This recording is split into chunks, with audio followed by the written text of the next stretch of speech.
All right, financial math classes. Today we're going to be talking about purchasing a used vehicle. So the last two lessons, we talked about purchasing a new vehicle and then the dealer's cost of a new vehicle and how those two things relate.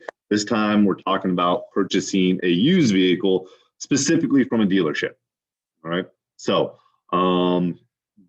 when purchasing a used vehicle, dealers must display a buyer's guide sticker in the window of a used vehicle for sale. Dealers usually advertise used vehicles for prices that are higher than they expect you to pay. So let's talk about that for right now. So when you see prices for used vehicles, that's not how much money they're actually expecting you to pay. They're put it that way because they're expecting you to negotiate a lower payment. All right, so that is what they're expecting. So what you really need to understand, what you need to listen or just remember when you are buying a vehicle, a used vehicle from a dealership, don't pay the price that's on the sticker for a used vehicle. That's higher than what the car is worth. That's higher than they're actually expecting you to pay. Negotiate it down. All right. A used vehicle guide, or actually, let me step back. How you know what you should pay is there's used vehicle guides. And so, used vehicle guide gives the average prices for used vehicles. The National Automobile Dealers Association and the Vehicle Market Research guides published monthly to give the average prices for vehicles purchased from dealers during the previous month. Information from websites such as Kelley Blue Book and Edmunds can help you decide how much to pay for a used vehicle. All right, so you can find all this information online. You used to, you would come in magazines or whatever. You can find all this information online. But if you're looking for a used vehicle, make sure you look up these values before you go to the dealership, because the dealer is always going to be on the high end advertising more than they want you to pay. So a merchant makes a retail sale directly to the customer. Merchants buy at a wholesale price. So calculate the average retail price using this formula. So what we're talking about, so the dealership, they use this formula to work through things, to calculate their price. Again, it's the sticker price you see on a car for a used car is going to be more than you should pay. And then one other note, this is for purchasing a used vehicle at a dealership. All right. If you're purchasing it from a private seller, like you go on Facebook or Craigslist or whatever and find a used car, and you're purchasing that from just the guy down the street, this doesn't apply, right? They're going to set their own price how they want. This is for dealerships. Okay. So here. First example, this is actually the first problem in the worksheet for the assignment today.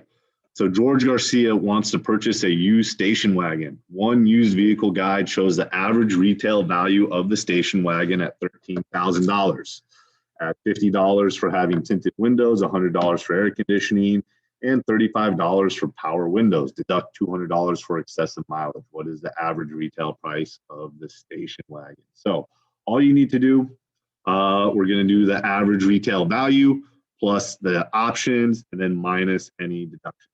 All right. So we're going to start off with the average retail value, $13,000. And we are going to add any options. So plus 50 for tinted windows, plus 100 for air conditioning, and plus 35 for power windows. And last, you just deduct 200 for excessive mileage.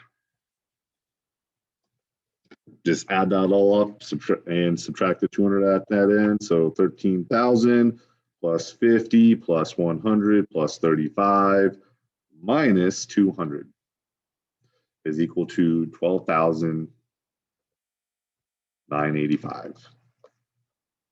So the average retail price, 12,985. Look at another example.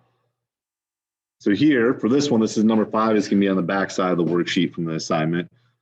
You are thinking of purchasing a 4-year Palomino V6 4-door sedan with a DVD player, leather seats, power sunroof, and aluminum wheels. It does not have air conditioning and has been driven 62,649 miles. What is the average retail value of the automobile? So this is more similar to what you might see when you're looking up the prices of a specific used vehicle. The adjustments are gonna be in a table, something like this. So just like last time, you're gonna start with the average retail value, add in any options, and then subtract any deductions. One thing so let's talk about the things in this column or in this table. So this is for the Palomino.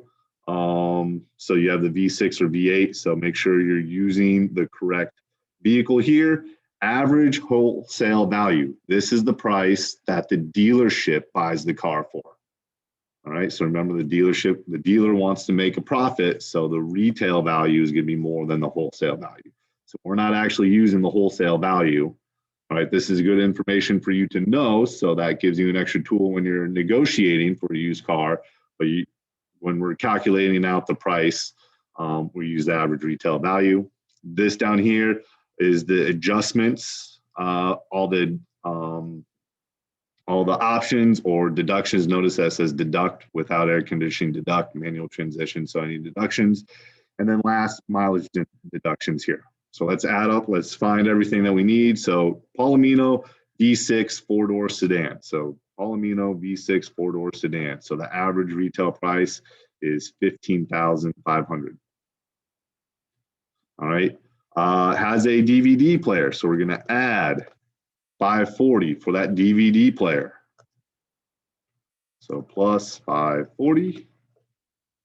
Leather seats. So add leather seats. So we're going to add $240. Actually, so we can see leather seats, power sunroof. We're going to add $475 for the power sunroof. And aluminum wheels at the bottom, we're going to add $120 for the aluminum wheels. It does not have air conditioning. So I'm going to do this one. We're going to deduct $850 because it does not have air conditioning. So that means we are going to subtract $850.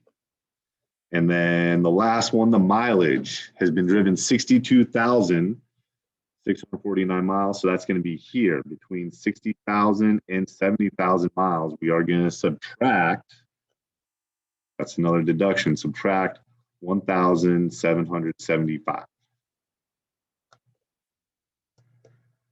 And then just add those up and subtract the deduction. So wrong button here. So 15,500 plus 540 plus 240 plus 475 plus 120 plus minus 850 minus 1775. That all comes out to $14,250 is the average retail price.